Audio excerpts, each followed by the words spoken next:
Hello everyone, my name is Jude Johnson, and I'm going to do a book review today on Magnus Chase, The Sword of Summer, and I'm a library aide at Lamar Middle School and Fine Arts Academy.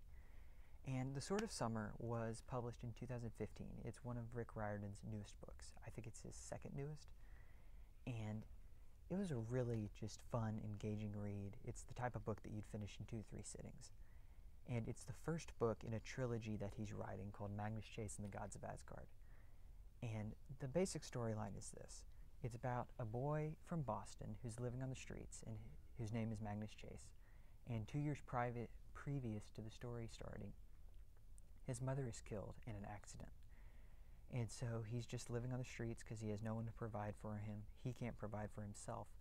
And so he is just, pretty fearful lifestyle and just crazy lifestyle. And one night, on his 16th birthday, he is awakened by one of his homeless friends saying that people are looking for him. And he goes looking for these people that are looking for him. And he finds out that they are actually relatives that he has not seen in many years.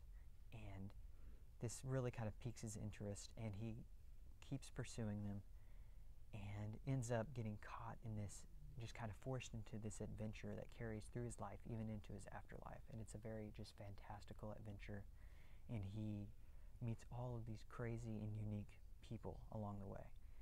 And the characters in this book, obviously Magnus Chase is the protagonist, but it's got a whole cast of characters. Throughout the book, Magnus has a whole group. He always has a group of like 2 or 3 people accompanying him. And it's always around 2-3 people, and but it's a whole range of people throughout the book. And it's got like a casual writing style and a conversational tone, and it's sarcastic, lighthearted, and because Magnus, it's written from his point of view, and he's just pretty joking and lighthearted about every situation in the book, even if it's serious or kind of just devastating. And the genre of this book would probably fall in mythology or fantasy, and because it is Norse mythology, but Norse mythology lines up very closely with the fantasy genre, because elves, dwarves, that sort of thing. And books that you might compare it to would be Rick Riordan's other not fantasy novels, but mythology books like Percy Jackson and the King Chronicles and stuff like that. And Norse mythology books, obviously. You could compare them to that.